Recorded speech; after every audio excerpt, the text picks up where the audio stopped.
Hello and welcome to another video from the only channel that you need to not only survive the current apocalypse but actually enjoy it. And today's video is going to be another one of those videos that I'm doing unscripted. It's going to go into the unscripted playlist, but it's also going to go into the Bible Code playlist. Now I thought I had 4 completed scripts from my Bible Code series.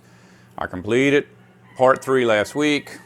This week was supposed to be part 4, but as I was going through the script, there are big chunks that are missing out of it. So it's only like 22 pages, really needs to be about 30 pages. And I'm just not in a writing mood right now. So what's going to happen is that I'm going to make this video, and then hopefully as time goes on, I'll make a more polished version of this. But for right now, I feel like it's important because a lot of my subscribers are asking me about September 23rd because that's the date that just somehow is getting passed around on the internet. And the reason that's getting passed around is because somebody somewhere with a popular YouTube channel created this fiction, and then everybody started passing it around, and now a whole bunch of YouTube channels are talking about it. And so, look, if you're one of the subscribers that asked me about that, you know, I guess I should thank you because I didn't know exactly how big this was, but from all of the people who have talked about it, I would say it's big enough that I need to address it. Now, my videos, for whatever reason, the time simply is not right. So everything I produce is basically just going to be for a very, very select audience, not going to be a big viral hit, and mostly because I'm telling the truth. Here's the thing. I always say in my videos that the Bible is not a rule book for how to get to heaven. It is simply a written history of the war between God's kingdom and Satan's empire, the wicked angels and righteous angels, the war between creation and civilization. And that's important. If you go to church, all you're ever going to hear is about the war, or about the rules for getting to heaven. So the first thing you need to do, and I say this all the time, is you need to separate yourself from the churches. You know, it's good to kind of have your feelers out there and see what's going on in the world a little bit, but you have to know that every time you look into something from Christendom or one of Christendom's adherents, you're going to be exposing yourself to a lie. You need to treat it as a lie. Otherwise, you may never actually learn truth. So today I'm going to show you why September 23rd is not a big deal. Now, it may turn out to be a big deal for Christendom because I've looked at a lot of the teachings of the religions around the world, and that's like Hinduism, Buddhism, Islam, Christianity, Judaism, and they're all baloney. But each and every one of them seems to have some kind of a doctrine that is false but can appear to become true. So eventually, all people in all religions are going to have to be destroyed. That's what the Battle of Armageddon is about, is getting rid of people who are religious. And so a lot of these people are being led to their destruction by these false teachings that they're picking up in churches. So you just know that if you get involved in that and you follow it to its end, it's not going to be very pleasant for you. So I'm going to tell you what's true, and a year from now, all of those guys talking about September 23rd, their subscriber base will be exponentially more than it is now. I'll probably still be right where I am, and no one will ever say, well, aren't you the guy that was teaching September 23rd was the end of the world? You know, Sustenance and Covering was taking a stand against that, and yet he's still a nobody. But don't worry about it, because as time goes on, that will change. First thing is, in the Bible Code series, I've already explained that all of these numbers that repeat in the Bible repeat outside of the Bible as well. And they're all related to very simple, easily observable things in the natural world. It's like our base 10 system. Every culture around the world uses a base 10 counting system, and that's because we have 10 fingers on our hand. So, you know, 1, 2, 3, 4, 5, 6, 7, 8, 9, 10, and then you repeat 11, 12, 13, 14, 15, 16, 17, 18, 19, 20. That's an easily observable phenomenon, earth-wide. Everybody has 10 fingers. It only makes sense that if you're going to be involved in some kind of transactions or counting how many ears of corn you're picking or whatever, you're going to use your fingers to count on. You're going to end up with a base 10 system no matter where you live. Well, we've also got a base 7 system that exists earth-wide, and there's nothing in the natural world to show us why. And when I say a base 7 system, I mean our system of counting weeks. Monday, Tuesday, Wednesday, Thursday, Friday, Saturday.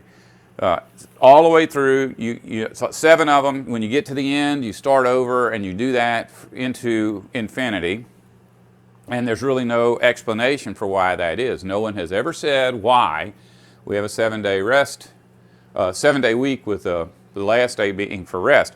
The only explanation we get is from the Bible, where it says that God worked for 6 days, and on the 7th day He rests. So in acknowledgement of that fact, we are also to rest on the 7th day. But we no longer have a 7th day, so we don't know what that would even be. In the ancient past, that was not true. Cultures around the Eastern Hemisphere all developed these 7-day counting systems, and it was based on celestial phenomenon that everyone could see. In ancient Rome, it was said that Saturn ruled the morning sky for an hour on every 7th day. What that means we don't know, but we can speculate. I speculate that it was a lunar eclipse or solar eclipse caused by Saturn. Now, scientists will tell you that that's impossible, and they'll even give you figures like the momentum and the mass and the spin and the curve of the Earth and the circuit around the sun, and how that can't be because of natural law. We as humans have not got a clue about why our planets stay in their orbits around the sun. The entire thing is a mystery. Scientists will never admit that they can't figure stuff out, so don't worry about their explanations.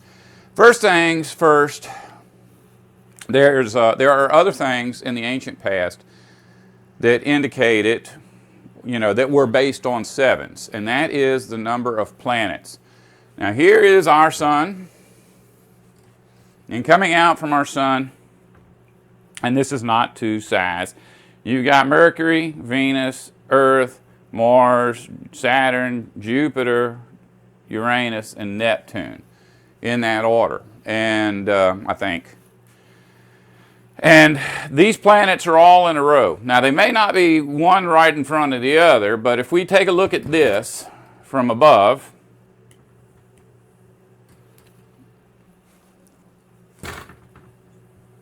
we can see that these planets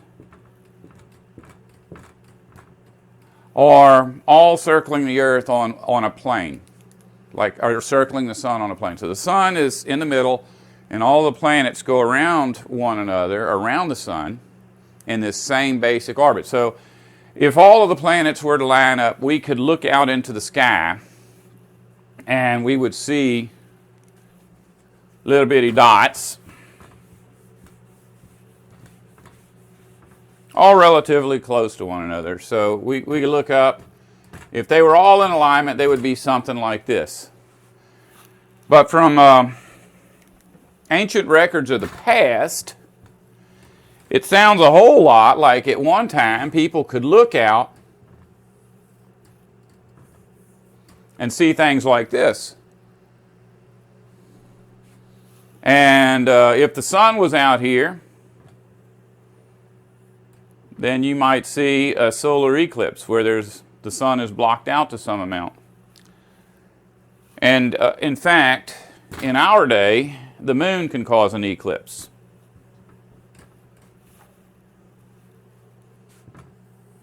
So we look up at the moon and it's black. And all around the moon is this aura. That's called a corona. That's where we get our word crown. This here is an aura, this corona. And it really is the word crown. There is no difference between, I think that's Latin. A corona is a crown on your head. A corona is this thing around the sun. Now, another thing that we hear about all the time in the Bible is horns, trumpets. And, I know this is early to spring this on you, and you're going to have a hard time processing this because I haven't made the Written in Stone series yet, but I think it's important to address this before September 23rd, so that when September 23rd passes without anything happening, you can remember that I'm the guy that told you this. A lunar eclipse is where the moon is here, right? sun is back there, like where you are. This camera is the sun, and here comes the earth. We're on the earth. So we're on the earth. The sun is behind us. We're looking at the moon. And we see something like this. Right? That's a black shadow, circular shadow on the moon. That's caused by sunlight hitting the earth and the earth casting a shadow on the moon. And in the ancient past, on the first day of the 7th month, every year, tribal leaders, tribal elders in Israel were commanded by law to go out and blow a trumpet every first day of the 7th month. Why that's important? Well, this could only happen on the vernal equinox. And that would be the fall equinox or the spring equinox. But for the Earth, only one equinox would produce, or every equinox would produce one lunar eclipse, but the lunar eclipse would not be visible to those who are in the daylight. So if we're on the Earth, and the moon is here, and the sun is hitting our Earth, and it casts a shadow, we're in nighttime sky, right? This is nighttime. We can see this, but the people over here, on the light side of it, they cannot see it. You cannot witness lunar eclipses in the daytime. But remember, in the fall, there would be a lunar eclipse, and in the spring, there would be a lunar eclipse.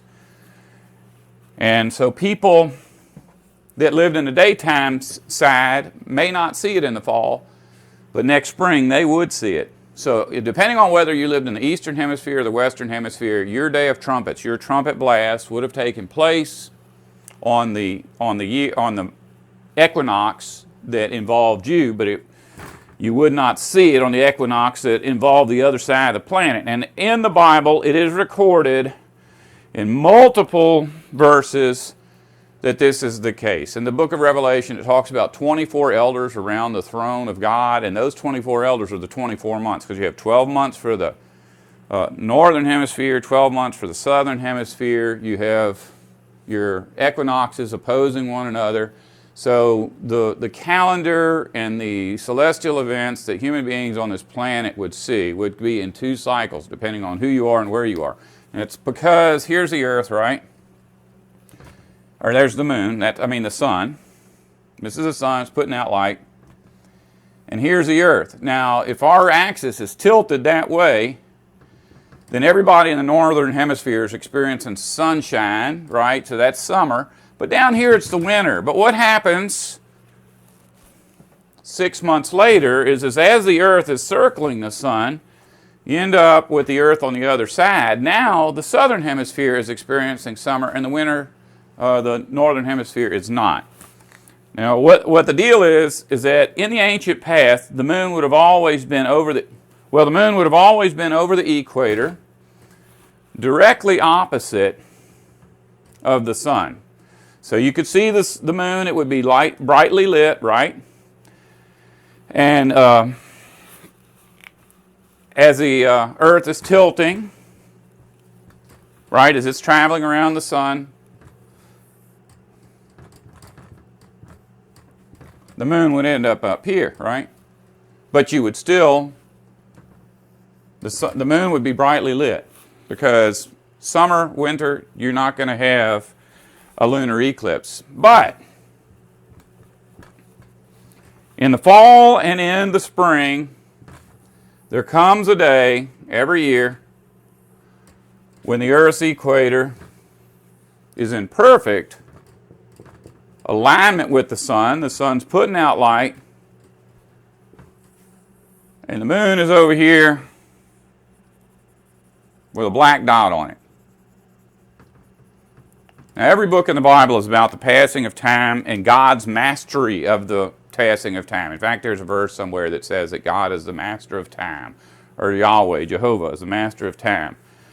So all of this is in the Bible, in fact, in every book of the Bible, and it's recorded in this series of numbers that I call the Bible Code, which correlates with numbers from around the world. So in the ancient past, we had a time period when the number 7 was a really big number, but at other cultures the number 10 was. And so I thought about this for a long time, and I came to the conclusion that that's because in the ancient past, just like in our day, there were 7 planets. So there's the sun, there's Mercury, Venus, Earth, Mars, Saturn, Jupiter, Jupiter, however they are, Uranus, and Neptune. So there's 7. And our Earth. And God tells mankind that the sun would be made to rule over the day, but the moon would be made to rule over the night. And that's like a rule that could not be broken. The moon had to stay in the nighttime sky, the sun had to stay in the daytime sky. But in the same verse it says God also created the Kawkabim. The word Kawkabim actually means celestial object. Doesn't mean stars as it's always translated. It means celestial object. So it could be the planets or the stars. Now, other words that are used in the Bible are translated as sun, because the sun has its own unique word and the moon has its own unique word. Now, why some cultures would record 7 celestial objects in our night sky and others recorded 10 is because possibly, this is just one explanation, possibly some cultures were able to figure out that not all of the celestial objects in the sky were planets. Some were moons. And apparently, at one time, there were cultures on this earth that believed, for some reason, that the earth had 3 moons. So if you add up all of the planets that could be viewed from Earth, and all of the moons that could be viewed from Earth, which would basically be just ours. You know, the moons of Mars would be very tiny. They could probably see them, but they would not have been all that impressed with them from that distance. But if you count all this up, 7 and 3 is 10. Now I know that right now you're thinking that doesn't make any sense. And how do you extrapolate that from the Bible? Well, that's actually not as difficult as you might think.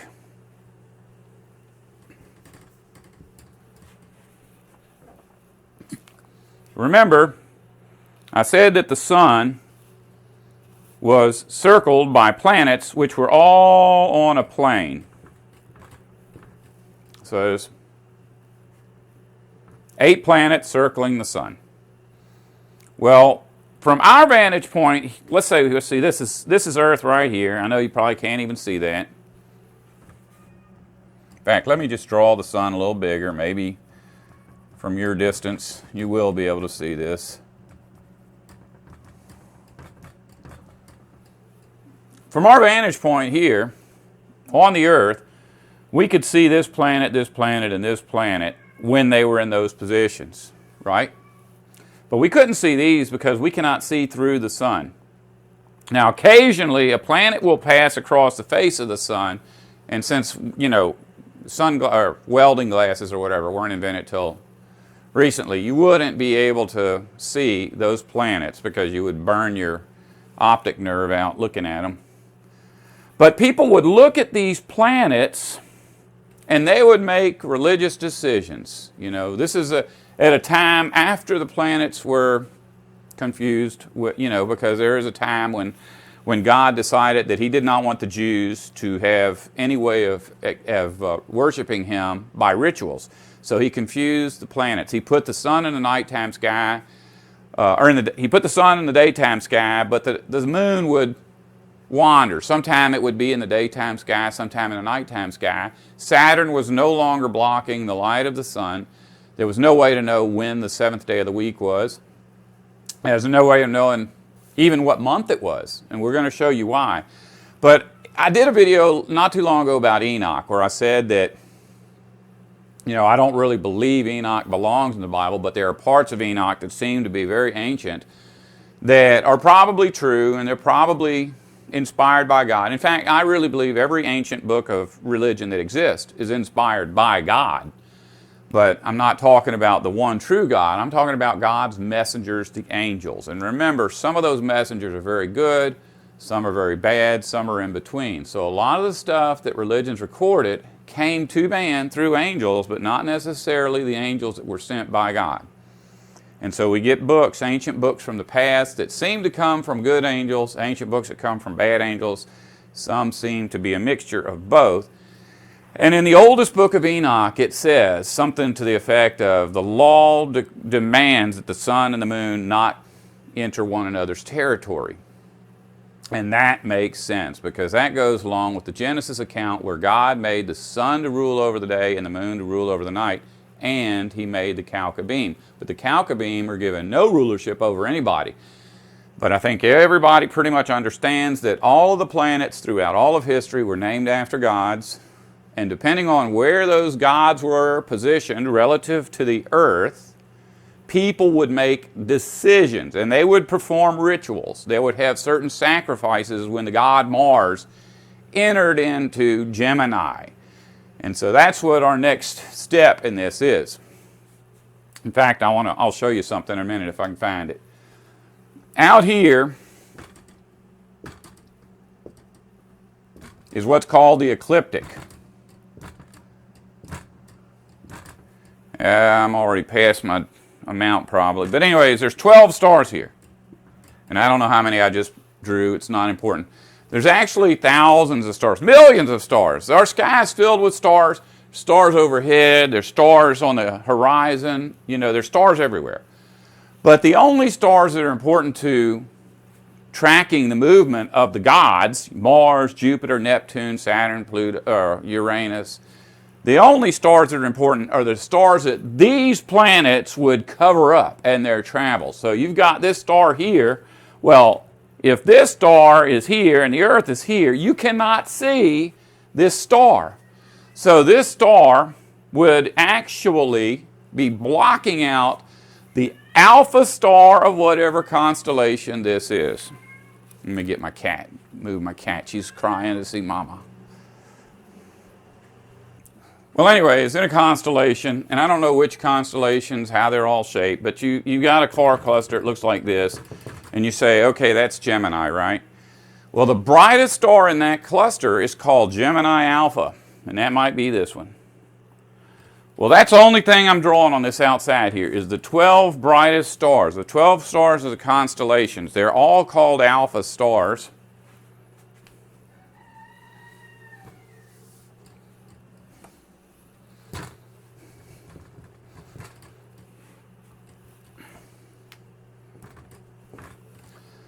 And those alpha stars were like the face of a clock. These planets, relative to their position with Earth, would have been like the hands of the clock. And so when God decided to put an end to religion, He simply broke the hands. Didn't remove them, He just put them so deep into space that they no longer had any effect on mankind. So you wouldn't see planets completely blocking out constellations, but you would still see little dots of planets that were in the relatively close to the alpha star of each of the constellations. And we have 12 constellations. So one of the reasons that we would have sevens all around the world and 12s all around the world is because every religion on the planet was based on locating, or every religion that existed, earth-wide, was based on the position of the planets relative to the constellations. 12 constellations, 7 planets. That's why in the Bible you have 7 eunuchs, 7 wise men, 7 kings, 7 advisors, and then you end up having 12 apostles, 12 sons of Jacob, the 12 judges, the 12 stones in Aaron's chest plate, the 12 foundation stones of heavenly Jerusalem. All of those 12s and all of those 7s are directly related to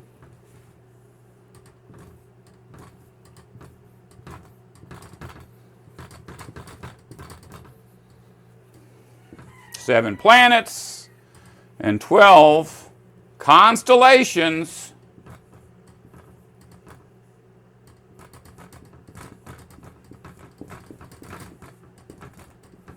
in the ecliptic. So there's, right now I think there's 88 constellations. I think in the ancient past there are like 40, 38, something like that. But that changes all the time. Chinese have different constellations than the Babylonians had. Greek, Roman, well, basically the same, but different than Babylonian and Egyptian. 7 and 12, just remember that. 7 planets and 7 constellations. Now, a lot of people at this point are going to say that I'm telling people that the Bible is about astrology. No, it's not. Astrology is where you look at the planets and you let the planets make decisions about your life. The Bible is about God creating the planets and the constellations, putting them where they belong, and then moving them out of their proper orbits at will. Something that these pathetic gods of mythology and Christianity and Judaism cannot do. And it's also about God restoring our solar system. So in the book of Revelation, when it's talking about bringing back the dead and bringing Jesus back and getting rid of the demons ruling the earth and the restoration of the waters of life and the restoration of the trees of life and the restoration of all extinct species, it's also talking about putting the planets where they belong. Now we're going to talk a little bit about how a lot of these different Bible prophecies, Bible teachings relate to this in ways that I don't think I've talked about before. It's stuff that I'm going to have to do a much better job of explaining in future videos. But for right now, one of the books that we're going to talk about is the book of Job, which I think is important because Job was like the first book to ever actually get me thinking about these numbers. You know, I kept seeing 7s all through the Bible, and it bothered me, and I prayed about it, but I didn't understand it. And then one day, I happened to be talking to a friend about all the ancient cultures acknowledging 7 planets, which is impossible because human beings didn't invent the telescope till relatively recently, and you can only see 5 of them. So unless people in the ancient past had telescopes that we don't know about, or people in the ancient past could see the planets more clearly because they were closer to the Earth, you know, that's not recorded anywhere. But I suspect that the planets were closer for a lot of reasons. A lot of the cultures actually drew the planets as being closer.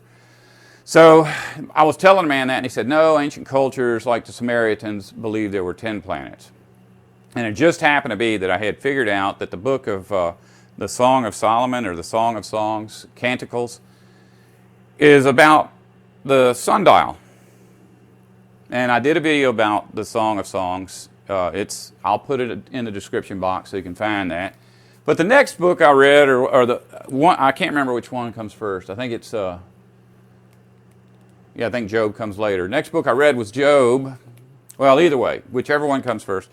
Job seemed to carry that theme on a little further because it seemed to be talking about the passing of time and the altering of time, just like the book of Canticles was talking about the altering of time. So in the story, Job represents the earth. It says very clearly Job was the hated one that came out of the forest. He had a reputation. Nobody liked him, and he stood in front. He was stationed in front.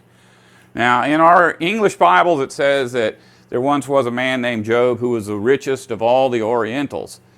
And that's not what it says in Hebrew. But anyways, story goes on to say that Job had 7 sons and 3 daughters. Now, if Job is stationed in front, that's probably talking about Job being stationed in front of the sun, with his face to the sun. So likely this was during an equinox, because it says that Job was upright, you know, and during the equinox, the Earth's axis is, you know, straight up and down, and the equator is in perfect alignment with the sun. But it said on a day, Job had 7 sons, and they were all killed.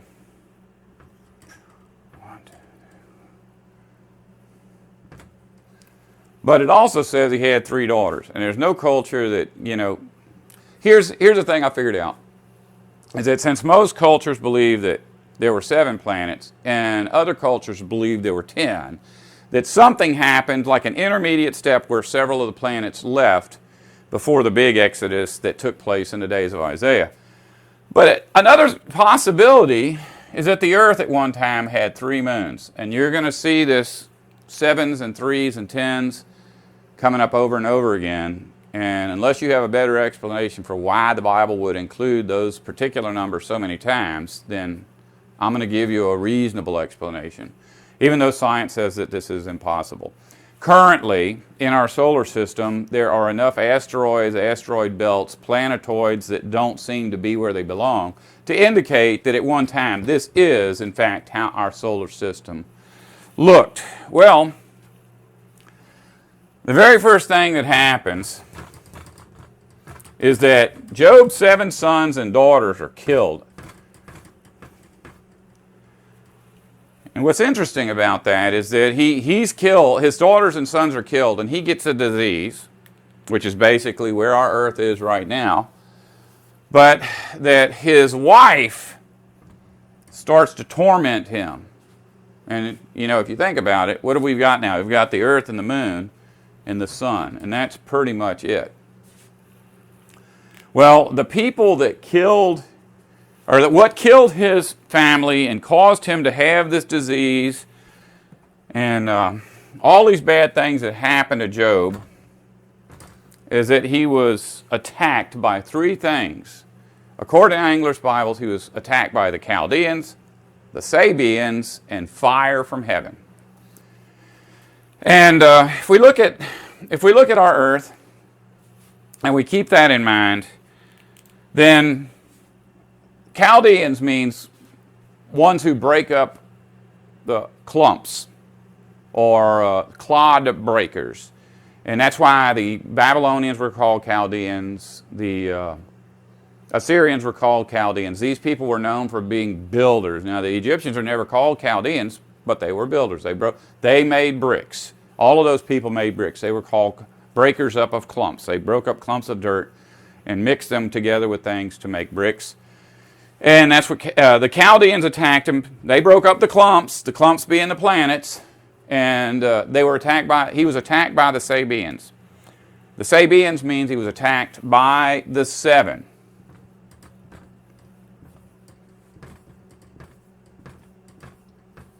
So once again, 7 planets. Now it's not saying that his 7 sons went so far into deep space that we couldn't see him, and then other planets came in. A lot of times in the Bible, when someone changes their name, it's not because they were replaced, it's because their positions in society changed. Like Paul, he was initially called Saul, which means, I think, magnificent one. That's why King Saul was called Saul.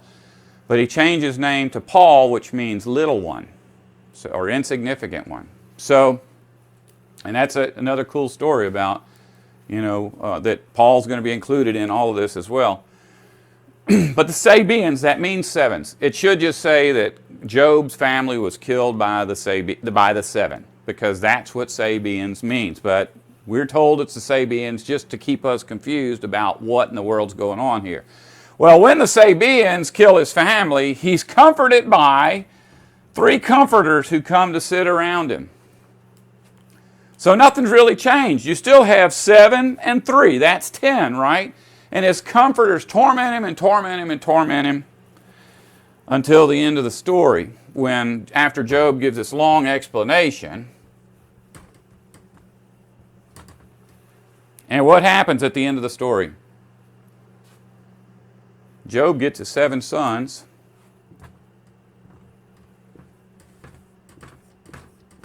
and 3 daughters back.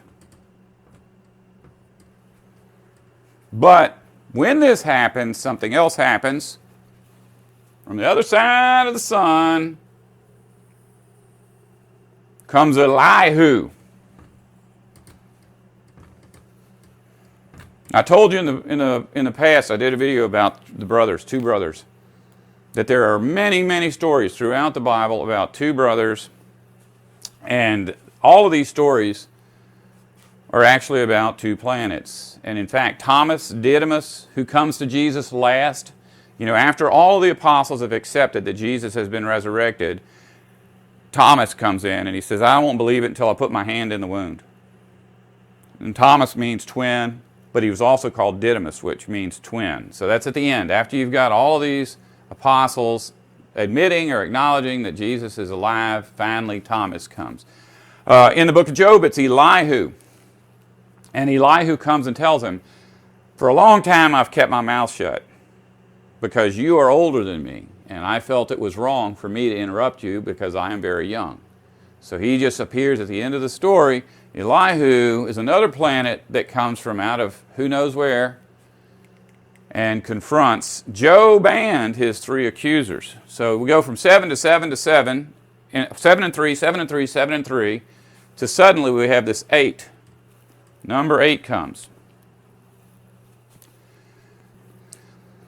Another story that confirms this is one that I've already begun to tell about the word netzer, how the word netzer means shoot. And here's the thing, and this is going to be a little bit involved, but if you take a tree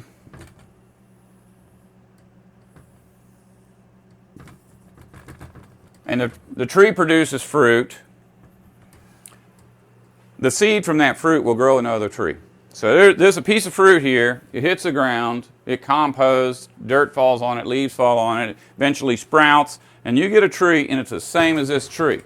In other words, if this is an apple tree, this will make an apple tree. If this is an orange tree, this will make an orange tree. But it won't make the same exact fruit.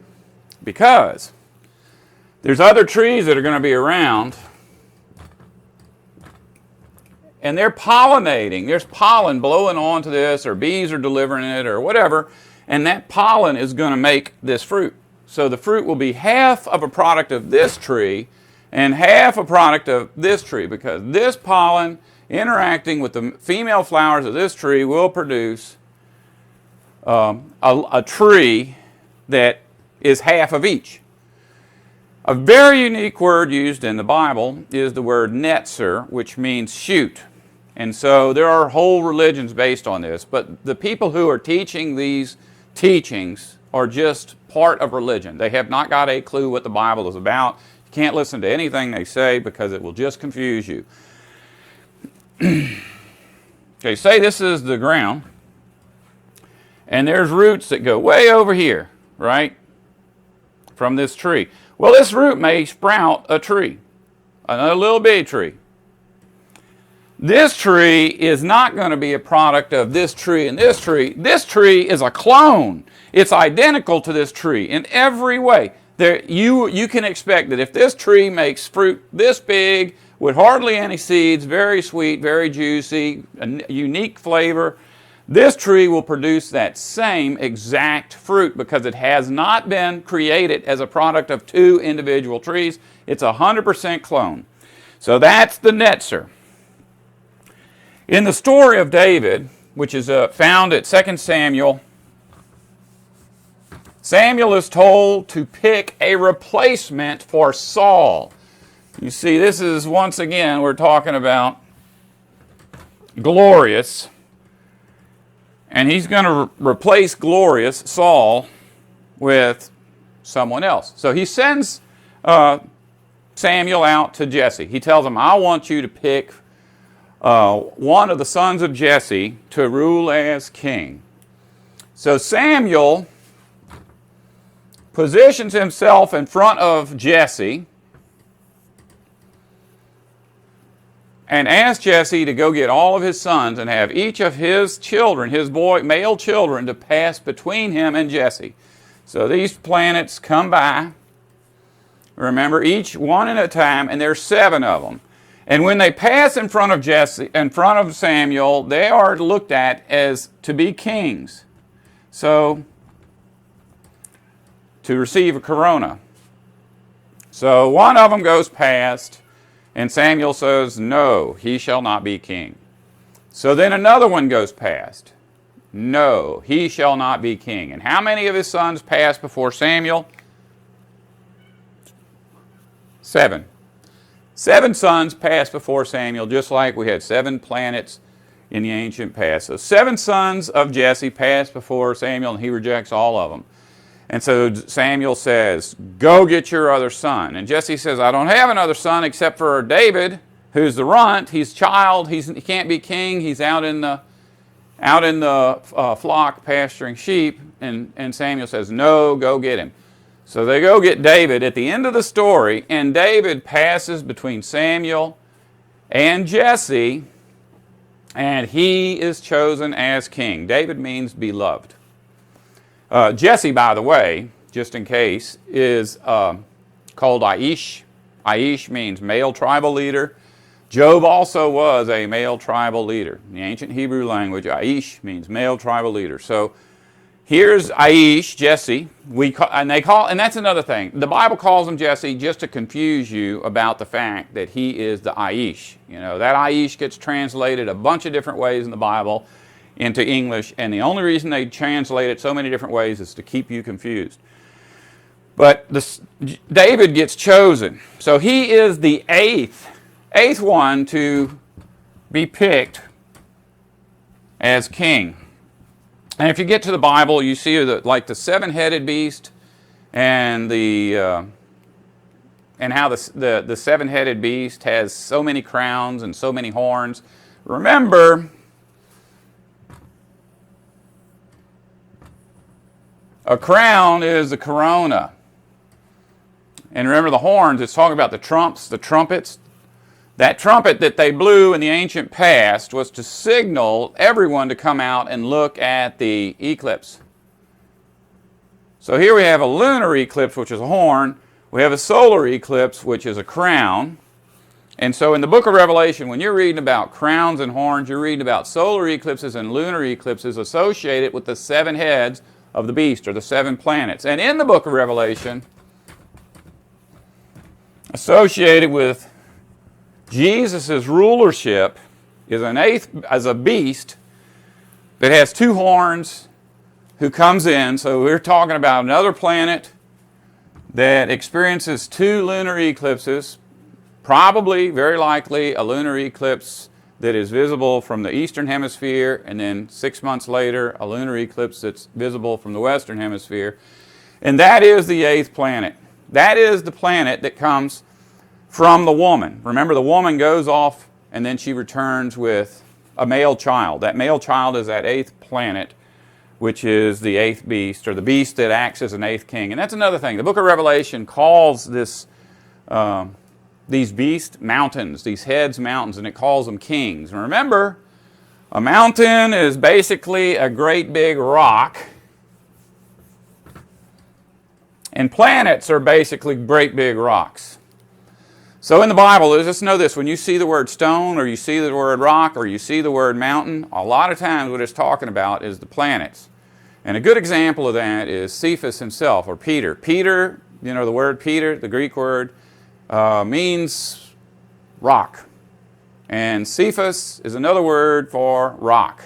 And Jesus said, you know, in this story, Jesus is talking to Peter. He says, I call you Peter, or I call you rock, and I also call you stone. I call you Peter, I call you Cephas, because on this rock I am going to build my congregation. So Peter in that story represents the earth. So, and it's just more and more of the same thing. You know, whenever Paul enters a picture, he is the earth. So why in the world did they have 12 apostles if we've only got 10 planets?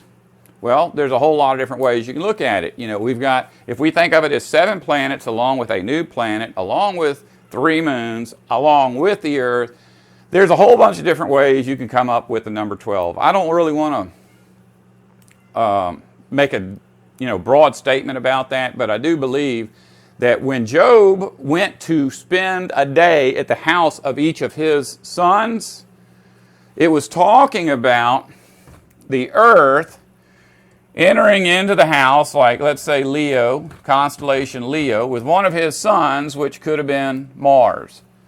So Job would enter into the house of one of his sons, and then a week later, a month later, however long, it just says he had a series of cycle of time as to when he would enter into the house of his sons. Well then, as time went on, another son, let's say Saturn,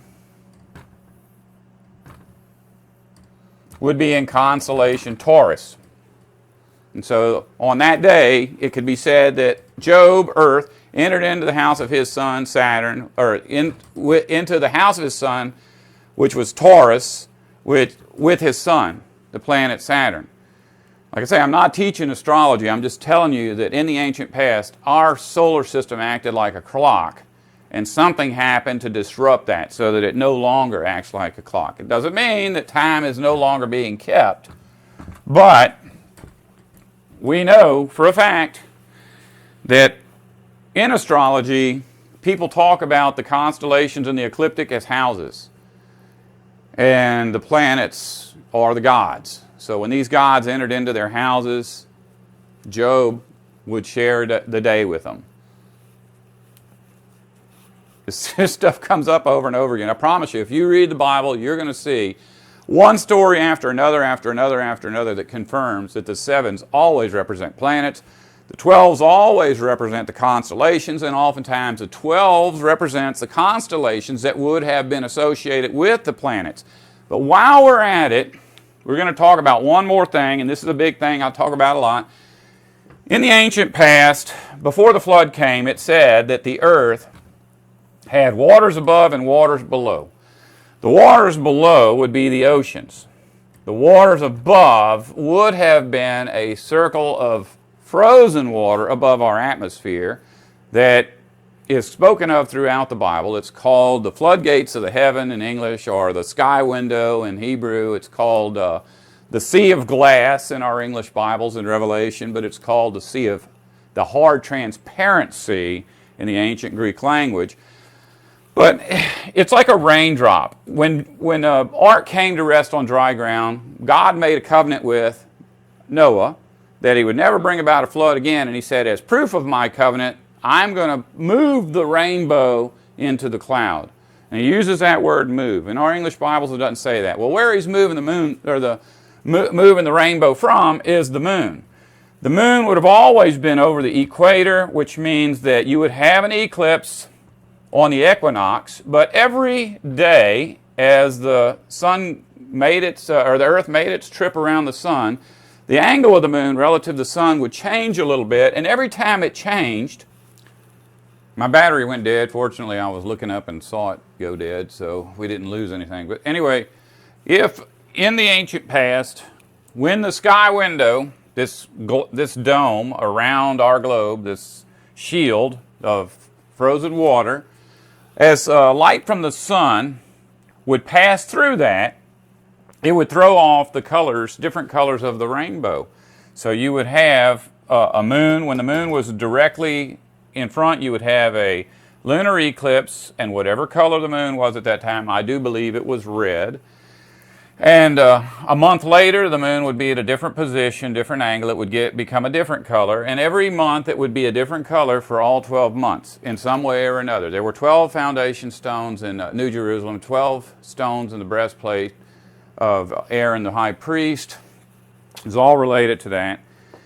And so if we keep that in mind, that this would take place, this changes in the color would take place every month. Let me show you something that's really cool, and it's in the mythologies of cultures around the world, and even in our modern culture, we still have this same teaching. We just don't know it. Remember, once again, here is the sun, and here is the earth, and here is the moon. Now, out here is the ecliptic.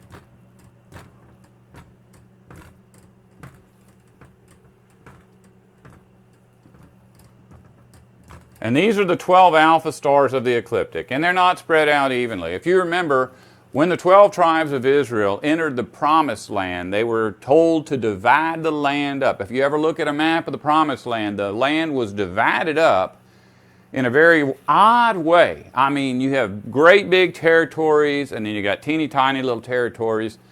But that's the way our ecliptic is divided up too, because some constellations are huge, and other constellations are not. And so how did they get around this? Well, at the point where these constellations cross the ecliptic, they're all the same width, or at the very least, it is determined that we recognize specific stars as the boundaries of the ecliptic in astrology. And I'm going to see if I can find that. I've got a book here. I hope this is the one. Here we go. Hopefully you can see this. I don't have a light in this room burned up. But this is an ancient drawing of our constellations. But if you look at the edge, it's hard to get this figured out. Each of the constellations is actually divided up equally at the edge. That's like 30 degrees. 30 degrees for the month of January, month of February, March, and it went all the way around like that, so that you had 12 equally divided constellations, even though the constellations themselves are not equal. And that's how we got our months in the ancient past, because, like this is, let's say once again, this is January. Well, when the sun and the earth and the moon were lined up in January, January would always be right dead center of the ecliptic, or of the constellation that happened to be in the ecliptic that month. It's like even now, that's basically how everything works. So January, February, March, April, May, June, July, August, September, October, November, December, or Leo, Taurus, Libra, Gemini. Those would be the months. Those would be the actual names of the months. The months would have been named after the constellations. Well, when the earth is here and the moon is here, this moon would be a certain color. We don't know what, but it would be in perfect alignment with Gemini. So Gemini was known as the purple stone. That's what the moon was, the purple stone, or the amethyst stone. But if the earth, when the earth would have been, say, over here, and the moon was here, the earth and the moon would have had a different angle, because remember, as the earth is going around the sun, the angle of the tilt is changing relative to the sun, which means the moon would be a different color. So each one of these constellations, when the moon was dead center of that constellation, it would be a different color. That's where we get our birthstones today. If you're born in May, you have a May birthstone. You're born in June, you have a June birthstone. And that's because in the ancient past, the moon would change colors as it moved between the constellations. Now, the whole thing is we're talking about September 23rd, right? September 23rd is based on the fact that the planet Jupiter is going to be in the belly of the Virgin, right? And the Virgin is, I don't know, Mary or whatever.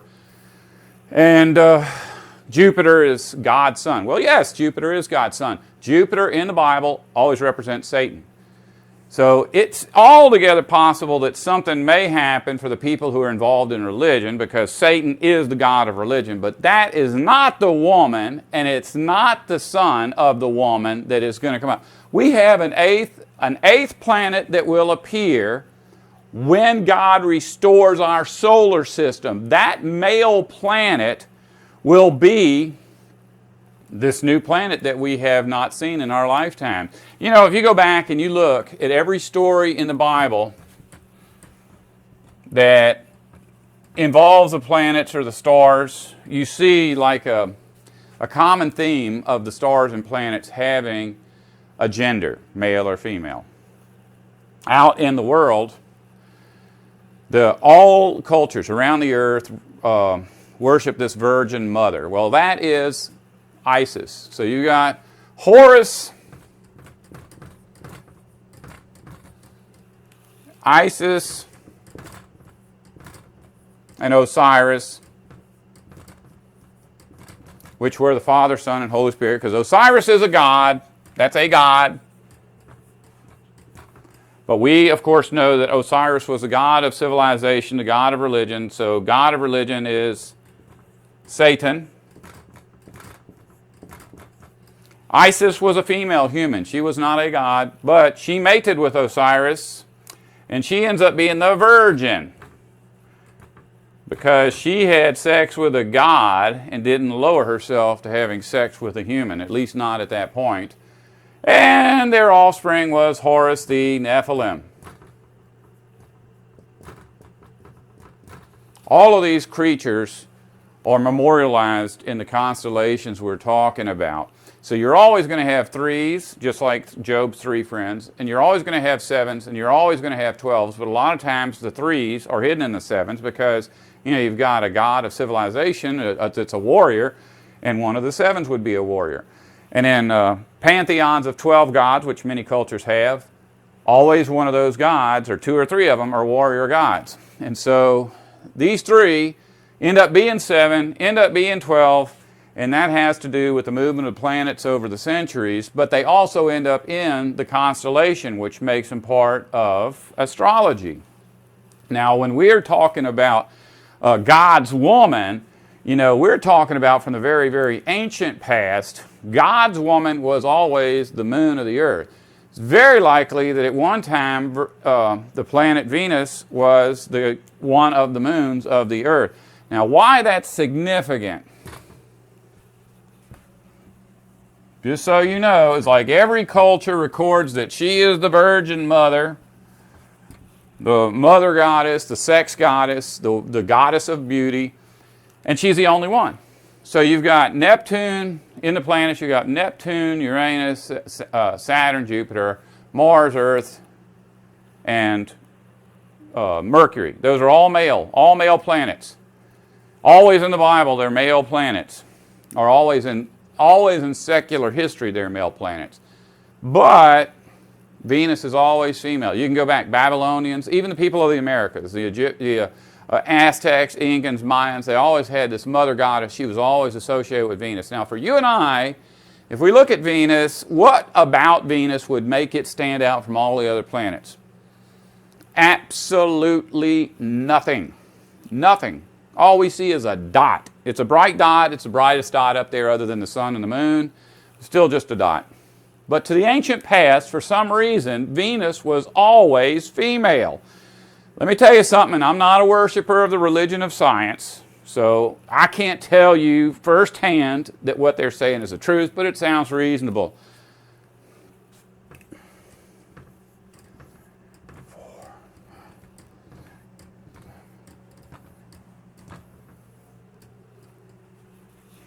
Looking at this, all planets spin. They all spin. The Earth spins. You know, Uranus, Neptune, Jupiter, Saturn, Mars, the Earth, Mercury, they all spin.